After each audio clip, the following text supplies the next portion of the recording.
2A in South Windsor, Connecticut. It's Around the MCFL with your hosts, James Mullen and Reed McCary. Hey now. Well, let me be the first to welcome a longtime MCFL TV employee and the manager of the defending champions, the BP Spillers, and our newest co-anchor here on MCFL TV, Mr. Reed McCary. Reed, welcome to the program. Great to have you here. Well, let me just be the first to say that it's great to be here, and it's an honor and a privilege to be donning this mustard MCFL TV jacket. Unfortunately, Ian McCary, your regular anchor, couldn't be with us tonight as he's in Kingston, Jamaica, running two-a-day practices, trying to figure out what the hell went wrong with those Dolphins this week. Well, let's hope he can get it all sorted out. It was an exciting week one in the MCFL. A lot of close games, a lot of high-scoring games. So let's take a quick recap on the Mullen Conference in the week that was. All right, in our first game, the Wicked Ripper Zippers took it to Granby Goats 113 to 110. Two words in this one, Nate Kading. The kicker gets injured on the very first play of the game. Man, that's a tough way to lose, Keela. Everybody at MCFL TV feels for you. You'll get them next time. In our second game, Scoot and the Maytals needed just 6 points from either Noshawn Moreno or Willis McGahee on Monday Night Football. Neither of them could do it for you. You lose either way. Coach Peasy wins 79-75. LaShawn McCoy leads the way for Cartman's Apocalypto as he defeats Kong 114 to 105. Belichick's Bastards taking down the Mustangs as he scores 35 points with his quarterback and 24 points with his defense. Mustangs going down 126-107. All right, and finally, the Bone Crushers stumbled out of the gate, and Drew Brees threw up 29 points for the Capital Reformers as they win 94-68. So overall, the Bastards are leading the Mullen Conference after 1 week due to a monster performance from Tom Brady. Reed, what does that mean? Absolutely nothing, Drew. Couldn't agree with you more. Moving on. We are now being joined with longtime MCFL TV friend, honored guest, Mr. Arnold Schwarzenegger. Arnold, are you there? Hi. Whoa, Arnold. I'm not the maid. You've been doing a little bit of drinking tonight? Chill out, dickwad. I'm just doing my job. All right, okay, let's get to the picks, buddy. In the first game, we got two undefeated teams, the Belichick's Bastards and the Capital Reformers.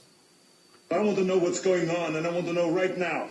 All right, focus, Arnold. Can the Reformers knock the Bastards off the top of the division?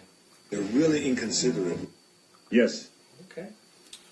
Little Indians look good, but you called the Main Tide's victory last week. Could it be 2 in a row? I'm the party pooper. No. All right.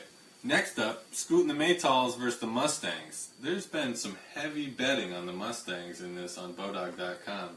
Any of that money been yours, Arnold? Yes! Go and kiss your mother's behind. All right, and the Roid Rage rears its ugly head. So let's finish up with the battle of the basement dwellers. The Kingston Dolphins versus Amaka. Will all the Dolphins' practice pay off this week with a victory? This man is totally insane. No. Okay. It has to end here. Hasta la vista, baby. All right. Well, thank you very much for your input, Arnold. Your opinion is always valued here at MCFL TV, and we'll catch up with you next week for your picks. This moment in time with Arnold is brought to you by Hormel Chili. If you want stinking, it's Hormel you're thinking. Hey now. We now take you to a quick look at the Miles Conference in Week 1. In the battle for the decimal points, Main Tides edge out the Snow Tigers 97.2 to 96.55.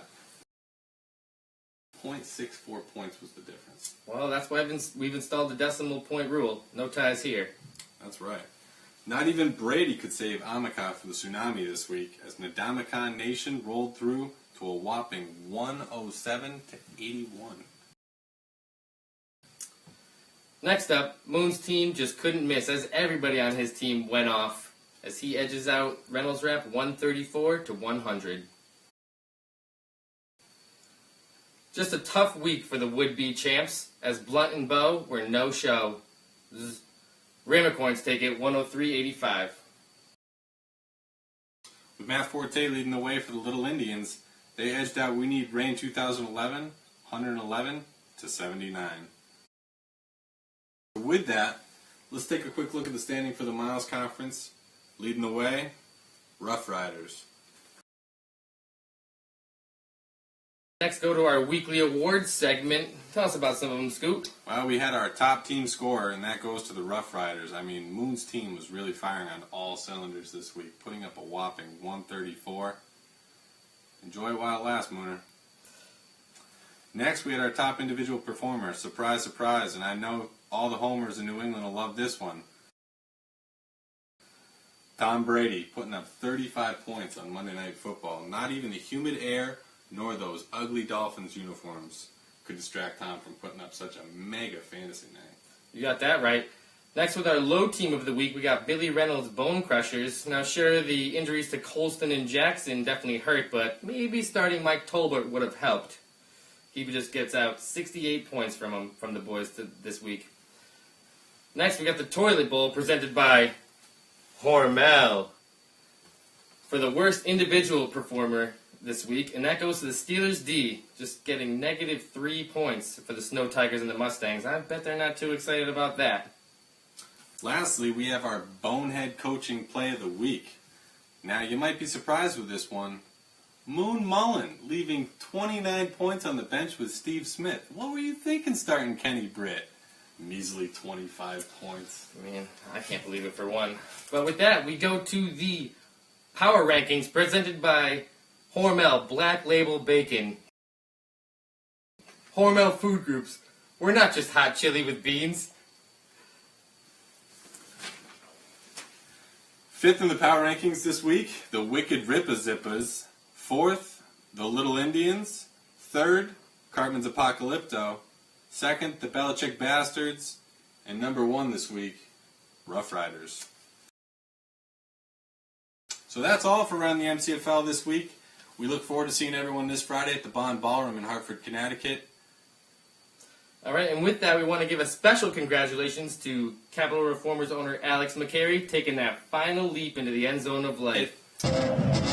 MCFL TV here live at the Bond Ballroom in Hartford, Connecticut with Capital Reformers owner Alex McCary on her big day. Alex, now that the unimportant part of the week is over, how do you think your team's going to fare this weekend? Absolutely, and I'm so glad to catch up with you guys. After the shenanigans is done, I'm looking forward to Sunday. Drew Brees, he's going to surpass Tom Brady. Most yards ever thrown in a game is going to be epic. Alexander McCary, the Capital Reformers.